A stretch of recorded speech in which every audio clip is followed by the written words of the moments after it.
In this guide, I'm going to show you how you could fix stick drift here on your controller in Call of Duty Black Ops 7. This is super simple to do, but before we dive into this guide, make sure to like the video and subscribe to the channel with all notifications on. It really does help the channel and lets us know that you want more content like this. We'd greatly appreciate it, and if at any point throughout this guide you do have any questions, just ask them down in the comment section below and we can help you out further. I'm going to be doing my best to reply to every single comment down there. This method is going to work the exact same whether you're on PlayStation, Xbox, and PC, but what you're going to want to do is select settings all the way up in the top right, and from here it's going to open up this launcher menu. Go ahead and select controller. In the controller settings, go ahead and select controller up at the very top and scroll all the way down, and you're going to see a dead zone input section down at the bottom.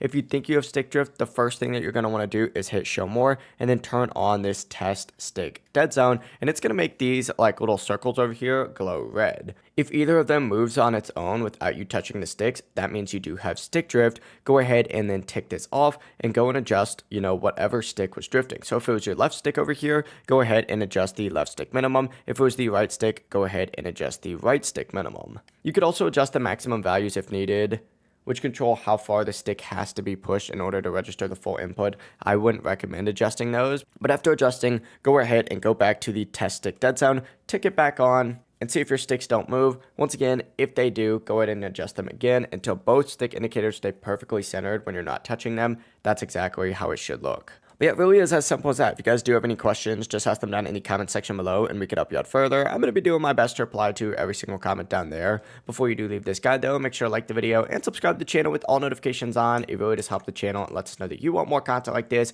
We'd greatly appreciate it. Have a great rest of your day though. Peace.